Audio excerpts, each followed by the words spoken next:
Adalto, dando continuidade ao estudo, o encontro com o Evangelho de Jesus, que acontece aos domingos às 18 horas no Centro Espírita Fraternal Teresa d'Ávila. Nós vamos iniciando com a nossa prece.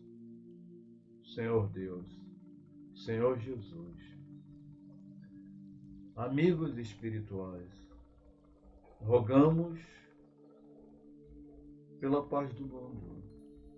Rogamos que o teu Evangelho seja sempre difundido a todos os lares, principalmente através das lives. E neste momento, Senhor, os nossos estudos, rogamos aos benfeitores espirituais do Centro Espírita Fraternal Teresa d'Ávila que nos intuam, que nos inspirem, para que possamos levar esse simples estudo, Senhor, mas que feito de coração, de boa vontade, e que recebam, acima de tudo, os nossos sentimentos de paz e de harmonia. E assim, que em nome desses amigos espirituais, em nome dos mentores espirituais da Casa de Teresa d'Ávila, e em teu nome, acima de tudo, em nome de Deus, é que iniciamos o nosso estudo de hoje, dando graças a Deus. Que assim seja. Graças a Deus. E assim, meus irmãos, iniciamos com o nosso Evangelho segundo o Espiritismo, capítulo 10, o item 3, que nos diz que perdoai para que Deus vos perdoe. Então, já vimos que para sermos perdoados, é preciso, para Deus nos perdoar, é preciso que nós perdoemos aqueles que nos ofendem. E a passagem diz assim: se vosso irmão pecou contra vós, ide falar-lhe sobre a falta em particular entre vós e ele. Se vos ouvir, tereis ganho um irmão. E então, aproximando-se dele, Pedro disse: Senhor, quantas vezes perdoarei meu irmão quando houver pecado contra mim? Será até 7 vezes? E Jesus lhe respondeu: eu não digo até 7 vezes, mas até 70 vezes 7. Bem, aqui nós vamos observar que ele diz que devemos falar da falta em particular, para evitar males maiores, né? E diz também que se nos ouvir, teremos ganho um irmão. Se não, paciência, né? Vamos continuar fazendo a nossa parte, porque ficamos com a nossa consciência tranquila, né? De que perdoamos a falta das ofensas. E quando ele diz que deveremos perdoar até 7 vezes 7, ele respondeu: não, até 70 vezes 7, significando para nós que esse perdão deve ser indefinido, infinito. Não tem tempo para terminar. É infinito.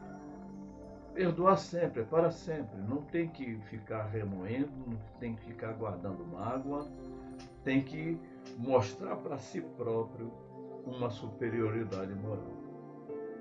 E vamos ver no livro Céu e Inferno, capítulo 7, item 16, quando o nosso irmão Herculano Pires nos fala que o perdão não significa a libertação da culpa, mas a oportunidade concedida pela misericórdia divina para ressarcir, reparar, reabilitar-se. É, pois, uma graça e não anulação falsa. Nós vemos o seguinte: a culpa, ela continua. Porque Jesus disse para nós: pagarás ceitil por ceitil. Mas vamos ressarcindo essa falta. Vamos ressarcindo na prática do bem, né? E esquecendo a falta que cometemos, porque fomos perdoados, e o que perdoou esqueceu, porque mostrou, como dissemos, a sua superioridade moral. Então, quando Jesus nos diz para darmos a outra face, nos ensina a não revidar. Através do revide pode advir consequências imprevisíveis, podendo tal adversidade ser levada para o futuro. Nos diz o Espírito a estes no seu livro A Tua Casa. E diz mais: se queres um futuro de paz, planta-o no presente, mesmo que te custe sacrifícios inúmeros. Quer dizer, mesmo que a gente se ressinta, se nos sintamos abalados, vamos manter esse sacrifício dessa nossa mudança interior. Vamos crescer. Vamos buscar sempre conhecimentos sobre o perdão das ofensas. Vamos fazer essa nossa reforma íntima, caminhando cada vez mais para Deus.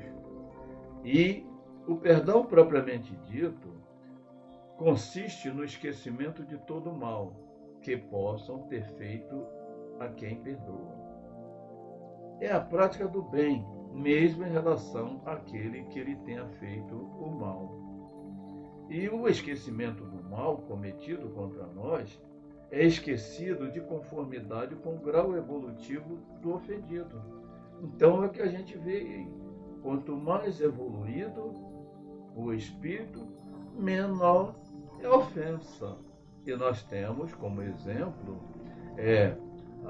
o próprio Francisco Cândido Xavier, o nosso próprio Jesus, né? Que diante no Calvário, nos estertores da morte, ele levou o seu pensamento a Deus e rogou: Pai, perdoai que eles não sabem o que fazem. E nós vamos ver no Livro dos Espíritos, na questão 242, nos dizendo o seguinte: o passado, quando dele nos ocupamos, é presente, exatamente como te lembras de uma coisa que te impressionou no decorrer do teu exílio. Nos lembramos daquela frase popular que diz que recordar é viver.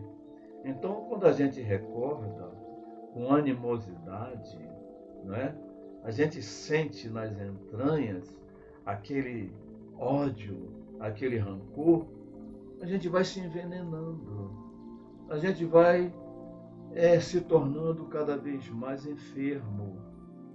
E aí, nessas enfermidades, vão atingindo, muitas vezes, nós ficamos abatidos, deprimidos, né?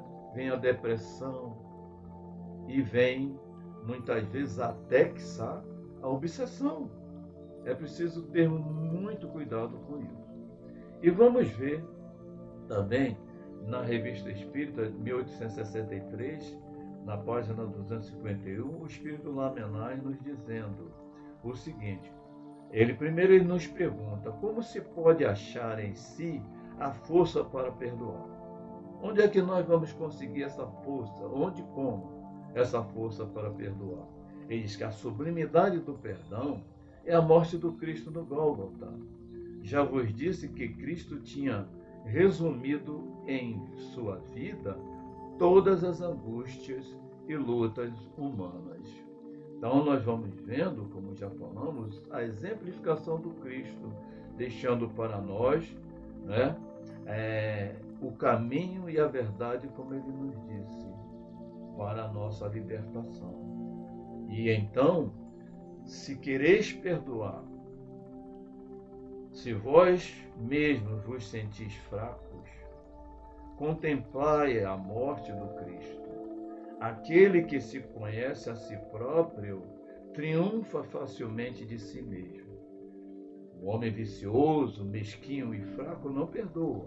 O homem habituado às lutas pessoais, às reflexões justas e sãs, perdoa facilmente. Aquilo que nós dissemos é o grau evolutivo do espírito, né? E nós fomos buscar no Consolador, Emmanuel nos dizendo na questão 340, que perdão e esquecimento devem caminhar juntos, embora prevaleça para todos os instantes da existência a necessidade da oração e vigilância.